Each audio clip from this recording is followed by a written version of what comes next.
حضرت فضیل بن ایاز بہت بڑے بزرگ گزرے۔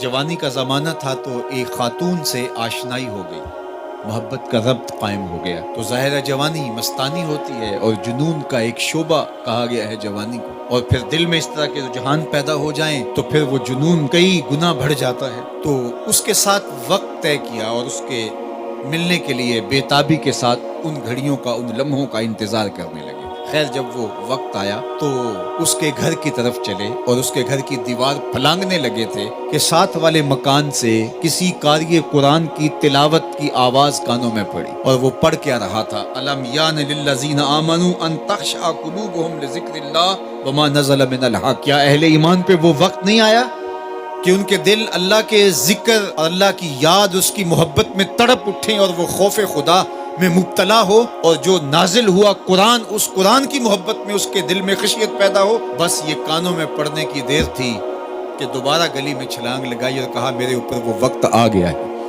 اور جنگلوں کو روتے ہوئے نکلے، اور حضرت فضیل بن ایاز پھر ولیوں کے امام قرار پائے۔ اس آیت نے ان کی زندگی بدل دی۔ کسی کی 30 سال، کسی کی 40 برس، کسی کی 50 سال، کسی کی 60 سال زندگی یہاں موجود لوگوں میں سے کسی کی اس سے بھی زیادہ اور کسی کی کم۔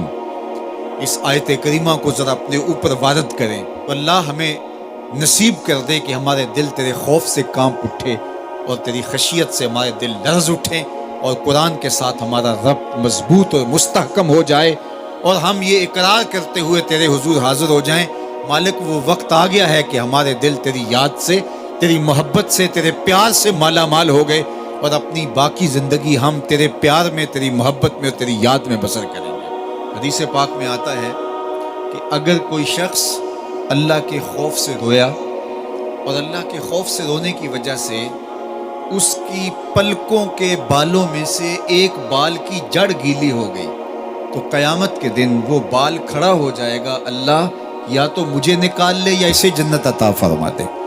تو اللہ جل شانہ اس بال کو تو آنکھ سے نہیں نوچے گا، بلکہ اس شخص کو اللہ جنت عطا فرما دے گا۔ اللہ اکبر! گناہگار کی آنکھ کا پانی اللہ کے غصے کی آگ کو ٹھنڈا کر دیتا ہے، اس لیے ہمیں رونے کا کہا گیا، فَلْيَضْحَكُوا قَلِيلًا وَلْيَبْكُوا كَثِيرًا۔ اللہ اکبر! ارشاد فرمایا کہ تھوڑا ہنسا کرو، زیادہ رویا کرو۔ صحابہ کو ہنستے ہوئے دیکھا تو آقا کریم علیہ السلام نے فرمایا کہ تمہارے تک اللہ کی امان نہیں پہنچی اور تم ہنس رہے ہو۔ عرض کی حضور اس کا کفارہ؟ تو فرمایا اس کا کفارہ یہ ہے کہ جتنا ہنسے ہو اتنا ہی تمہیں رونا پڑے گا۔ میں اور آپ ذرا اپنی زندگی پر غور و تدبر کریں، ہماری زندگی میں ہنسنا زیادہ ہے یا رونا زیادہ ہے؟ سویر سے لے کر شام تک کہے زیادہ ہیں، ٹھٹھے زیادہ ہیں، مذاق زیادہ ہیں، لطیفے زیادہ ہیں، یا عبرتیں زیادہ ہیں؟ تفکر زیادہ ہے، تدبر زیادہ ہے، سوچ بچار زیادہ ہے، یاد الہی میں تڑپنا زیادہ ہے، آنکھوں سے یاد خدا میں بہنے والے آنسو زیادہ ہیں، یا غفلت سے پھوٹتے ہوئے کہے زیادہ ہیں؟ مجھے اور آپ کو اپنی زندگی کا ضرور محاسبہ کرنا چاہیے۔ ٹھٹھوں سے، مذاق سے ہماری مجلسیں بھرپور ہوتی ہیں۔ ہم دن میں جتنا ہنستے ہیں، کیا اس کا 10واں حصہ بھی ہم تنہائی میں بیٹھ کے اللہ کی یاد میں روتے ہیں؟ اگر ایسا ہے تو مبارک ہو، اور اگر ایسا نہیں ہے تو اللہ سے آنسو مانگو، اللہ سے درد مانگو، اس کی یاد میں رونا مانگو، اس کے ذکر میں تڑپنا مانگو، اس کی محبت میں بے تابیاں مانگو، آنسو مانگو، سسکیاں مانگو، تڑپنے پھڑکنے کی توفیق دے، دل مرتضی سوز صدیق دے۔ اس کے حضور عرض کرو کہ مالک ہمیں تڑپ دے، ہمیں سوز و گداز دے، ہمیں کیف و سرور کی دنیا نصیب فرما دے، ہماری آنکھوں کو آنسوؤں کا جمال عطا کر دے۔ اور اگر ہماری آنکھوں میں آنسو نہیں ہیں، ہمارے پاس کہے ہیں، کہتے ہیں جو ہنستا ہوا گناہ کرے گا وہ روتا ہوا جہنم میں جائے گا، اور جس نے یہاں دکھ سہے، تکلیفیں سہی، آلام سہے، اس کے بدلے میں اللہ تعالیٰ اس کو وہاں راحتیں عطا فرمائے گا۔ فرمایا کہ مومن کے پاؤں میں کانٹا بھی چبھے تو اللہ جل شانہ اس کا صلہ بھی اس کو قیامت کے دن عطا فرمائے گا۔ تو یہ جو تفکرات ہیں، یہ جو دکھ آتے ہیں، یہ جو تکلیفیں آتی ہیں، مصائب آتے ہیں، مشکلات آتی ہیں، اذیتیں ہمیں پہنچتی ہیں، تو اس پر صبر کرنا چاہیے اور اللہ کا شکر ادا کرنا چاہیے کہ ہم ان مصائب سے گزر رہے ہیں، ان مشکلوں سے گزر رہے ہیں۔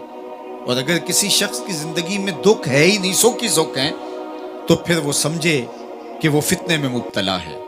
اس لیے زندگی کے اندر یہ آنے والی تکلیفیں، زندگی میں ملنے والے دکھ، اذیتیں، یہ اللہ تعالیٰ کی طرف سے ہمارے اوپر ایک انعام ہے، اور اللہ تعالیٰ جل شانہ اس کے بدلے میں ہمیں آخرت میں صلہ عطا فرمانے والا ہے. تو فرمایا رجل ذکر اللہ خالیا ففاضت عیناہ، وہ شخص جس نے تنہائی میں بیٹھ کے اللہ کا ذکر کیا، اللہ کو یاد کیا، اور پھر کیا ہوا؟ فرمایا اس کی آنکھوں سے آنسو ٹپکنے لگے.